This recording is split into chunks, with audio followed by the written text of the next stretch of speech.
Salut à tous, on se retrouve aujourd'hui pour parler Église et Trésor. Bienvenue dans la cathédrale des montagnes.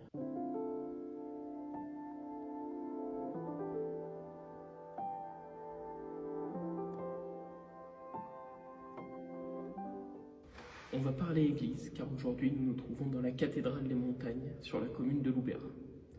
Nous allons également parler Trésor, car une légende vient entourer le financement de la construction de cette église monumentale au vu de la taille du petit village de Loubera à l'époque.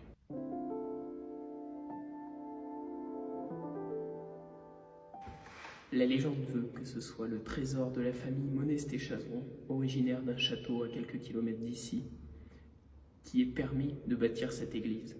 En effet, la dernière héritière de la famille aurait confié, début 19e siècle, au curé de la paroisse, l'emplacement du trésor de la famille.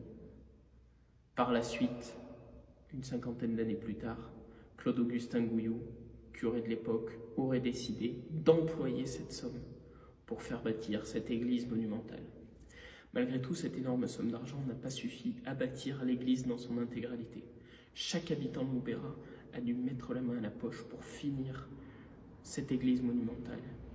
Et une subvention a également dû être demandée auprès du conseiller général de l'époque pour finir la construction de cette église. Vous allez me dire, mais Corentin, tu dérailles complètement.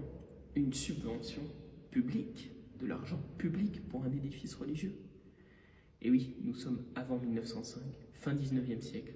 Donc il est encore possible, avant la séparation de l'Église et de l'État, de financer avec de l'argent public un édifice religieux. Malgré de nombreuses oppositions, n'oublions pas que nous étions dans une France particulièrement anticléricale, la subvention est tout de même versée. Il restera de cette histoire le surnom que porte aujourd'hui l'église Saint-Jean-Baptiste de Loubera, celui de cathédrale des montagnes.